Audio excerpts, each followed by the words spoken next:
Yeah, I made a dumb mistake. It was raining, and it's still raining right now. As you can see, I've got 2 tarps on here. I originally didn't have 2, I just had this one here, and this is just a regular tarp.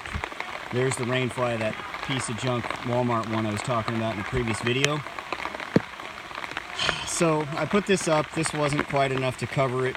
Had just a tad bit of exposed material here. Not material from the hammock itself, but where that little piece right there, where it ties into the carabiner.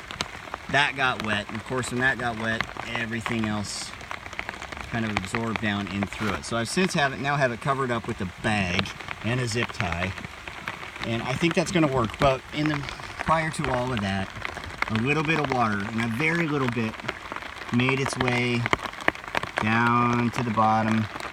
Had just a little tiny bit of standing water, and you can't see anything really in the video. Well, maybe you can. Yeah, you can.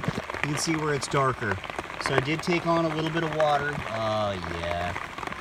It feels mildly dry to the touch, but yes, it did take water, and you can see the water line there.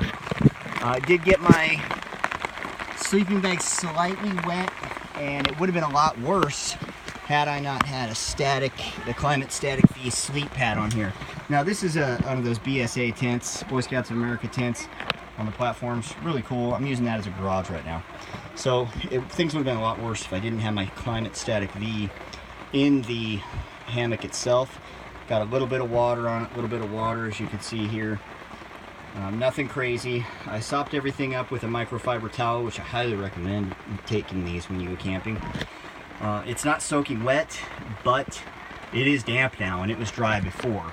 So I've got that drying out. I've got the sleeping bag drying out, which, by the way, it's totally dry down here. It's dry, dry, dry, dry, dry, dry, dry. And then for whatever reason, and you can see it in the video here, that little spot right there is a little damp. Now I'm gonna probably go ahead and sleep in this overnight anyway. I think I've got the water issue fixed, but you know, only time will tell on that. So, hey, note to self, gotta keep that freaking hammock completely covered, every little square foot and every little square inch. Rookie mistake, learning the hard way, and sharing my experiences with you guys as I go along. So hopefully you won't make the same rookie mistakes. Alright guys, that's everything for now. Stay dry. Have a great day. Bye-bye.